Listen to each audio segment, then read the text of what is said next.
Ás 11:20 tomarán a saída os máis pequenos para percorrer unha distancia de 200 metros pola Rúa Peonil. Ás 11 tomarán o relevo os participantes na carreira longa de 10 km, cun percorrido asequible pero non exento de treitos máis exixentes. Es una carrera rápida, es un 10.000 bien medido, donde a pesar de ser rápida tiene dos pequeños repechos.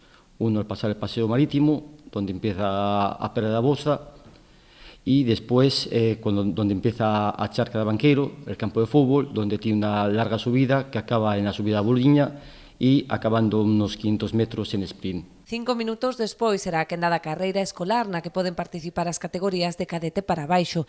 Deberán salvar unha distancia de 2,5 km polo casco urbano de Boiro. A carreira curta é a segunda das carreiras que facemos, que son 2,5 km. Esta carreira curta se desenvolve polas rúas de Boiro, céntricamente polas rúas de Boiro. Xa se poden realizar as inscricións que estarán abertas ata o 30 de novembro tanto a través da web msport.es ou no Departamento de Deportes do Concello de Boiro. Decir que as inscricións, que non quede atrás, que son en www.msport.es e tamén se poden facer online no Concello de Boiro, no Departamento de Deportes.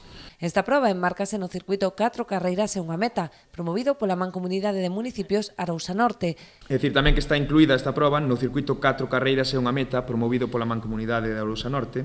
Por lo tanto, xa leva calendada desde o mes de agosto, porque a finais dese mes celebrouse xa a primeira proba dese circuito, que foi a de Pobra do Caramiñal, non? Logo veu Ribeira, recentemente veu Rianxo, e nós somos a última proba deste circuito que temos aquí no Barbanza, non?